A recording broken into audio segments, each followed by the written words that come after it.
Have you ever heard of KFC's famous slogan, "Eat your fingers off"? No, me neither. Well, that's what happened when KFC's famous slogan, "Finger licking good," got misinterpreted when translated from English to Chinese. In this video, we're exploring the cultural and social factors businesses must get right when marketing globally.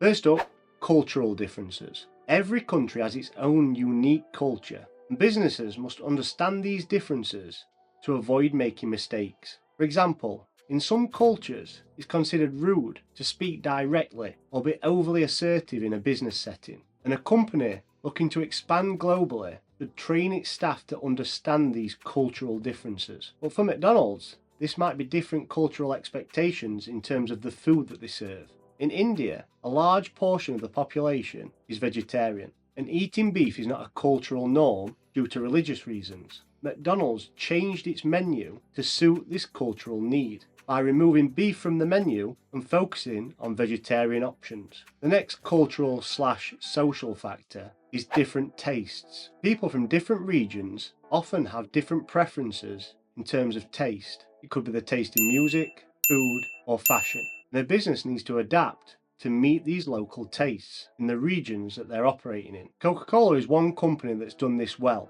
as they've adapted their products and their marketing to suit local tastes and preferences. For example, in Japan, they've introduced new flavors such as peach or green tea, adapting and catering to the local palate rather than just sticking with their original Coca-Cola. Language is more than just words. It can affect the tone and the perception of a brand. And when a business is expanding globally and marketing globally, they need to understand that the language that they're using in their marketing is appropriate for that local market. A good example of this, where it went wrong, is from the car brand Chevrolet. Chevrolet launched their Chevy Nova in Latin America. However, in Spanish, no va means no go. Not the greatest meaning to put behind a car brand. And this shows the importance of language when marketing globally. Now we have unintended meanings. Sometimes certain images, words, or gestures may have unintended meanings, which can unintentionally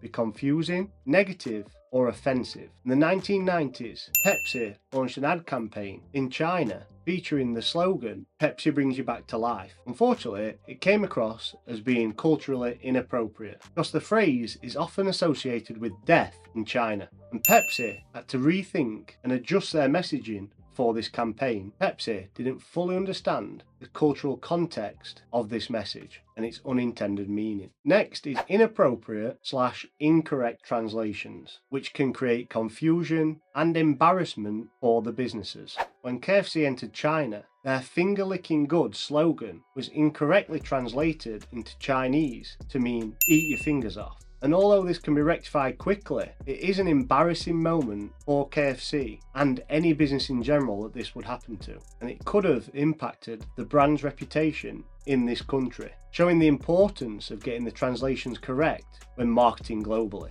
Finally, we have inappropriate branding and promotion. Not all marketing strategies work everywhere. High-end luxury brands like Rolex tailor their marketing to focus on exclusivity and status, which works well across many cultures. They need to understand what status and exclusivity looks like across many cultures to ensure their marketing message is hitting the right spot with their intended customer. By being mindful of these factors, companies can avoid costly mistakes and build stronger relationships with their customers.